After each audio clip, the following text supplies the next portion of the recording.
आपसे जानना चाहेंगे जब भी हम बात बच्चों की करते हैं, छोटे बच्चों की जिनका खाना अन्न जो खाना शुरू करते हैं जी, जी, बिल्कुल। बच्चे, उनका जो डाइट होना चाहिए, उनके बॉडी डेवलपमेंट के लिए वो क्या होना चाहिए? क्या उन्हें खाने के लिए या पीने के लिए देना चाहिए ताकि उनका बॉडी का डेवलपमेंट सही तरीके से हो?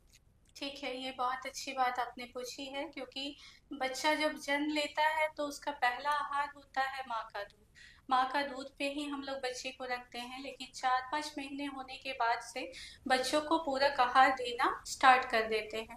तो उसमें हम लोगों को सभी चीज़ पे ध्यान रखना है कि माँ के दूध के साथ-साथ बच्चा क्या-क्या चीज़ें खाएगा। बच्चे के लिए हम लोग जैसे मसला हुआ केला हो गया, मड़ुआ के आटे का हलवा हो गया, और खुद से ये सब चीज़ें घर पे बनाना है। कहीं आपको रेडीमेड कोई सेरेलैक नहीं खरीद कर के लाना है, कुछ भी प्रोसेस्ड कुछ भी नहीं लाना है। घर पे ही आपको बना कर के बच्चे को देना है। जैसे कि केला का आपको मसल करके उसे दूध में मिक्स करके एक अच्छे से मिक्सी का जार रख सकते हैं जिसमें अच्छे से उसको फेंट करके बच्चे को 1 से 2 से 3 चम्मच, साथ-साथ में माँ का दूध भी होना चाहिए। इस तरीके से हम बच्चे को पूरक आहार देने के पहले बच्चे को हम लोगों को चाहिए कि किस तरीके से कैसे उनको भोजन से उनकी दोस्ती करवाएं। तो वो जल्दी एक्सेप्ट नहीं करते, लेकिन धीरे धीरे करके वो स्टार्ट करने लगते हैं, तो खाने लगते हैं। और हर चीज़ हम लोगों को खिलाना है जिससे उनका टेस्ट और डेवलप करे और वो अच्छे से खा पाए। इसी तरीके से सूजी का हलवा हो गया, कोई भी सेरेलैक फॉर्म में हम लोग उसको दे सकते हैं बच्चे को। कोई भी जैसे कि अनाज देना है तो चावल और दाल को पूरी अच्छे से प्यूरी करके, अच्छे से फेंट करके बच्चे को हम लोग दे सकते हैं।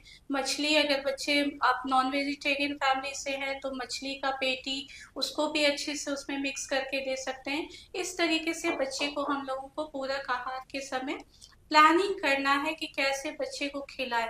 और खिलाने के साथ साथ हम लोगों को बहुत साफ सफाई भी ध्यान में रखना है कि किस तरीके से हम उसको कैसे साफ सफाई से अपने यूटेंसिल्स को किस तरीके से सफाई रखें, और अच्छे से बच्चे को कैसे खाना देना है उस पर ध्यान दें। जी, और साथ ही मैं आपसे ये भी जानना चाहूँगी कि जब भी हम बात करते हैं जैसा कि आपने बताया कि बच्चों को दाल या फिर मछली या जो भी अगर नॉन-वेज खा रहे हैं, अंडे हो या फिर दाल हो या चावल, उसको मिक्स करके बच्चों को खिलाना या पिलाना चाहिए। साथ ही मैं आपसे ये भी जानना चाहूँगी कि जब भी बात बच्चों की आती है तो सेरेलैक अक्सर हम देखते हैं कि जी, बच्चों को जी। खिलाया जाता है। तो मैं आपसे जानना चाहूँगी क्या सिर्फ़ सेरेलैक खिलाने क्या बच्चों के डेवलपमेंट के लिए सही है या फिर अन्न, जूस पिलाना या बाकी चीज़ें जो भी आपने बताई हैं वो देना ज़रूरी है?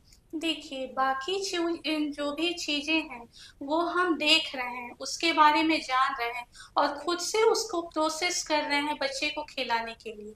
और सेरेलैक जो है, वो एक बनाया हुआ है, प्रोसेस्ड करके वो रखा हुआ है, उसको कोई हम लोग देख नहीं रहे।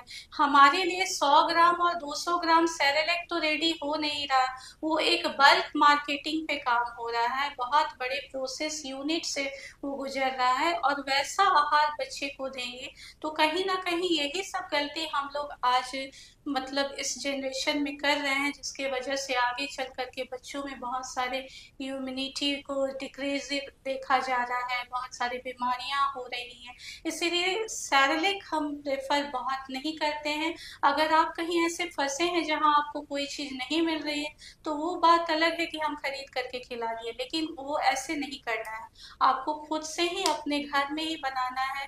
फलों का जूस हो गया, आप हलवा बना के दीजिए, साबूदाने का खीर दीजिए, इस तरीके से बच्चों को आप पूरक आहार दीजिए।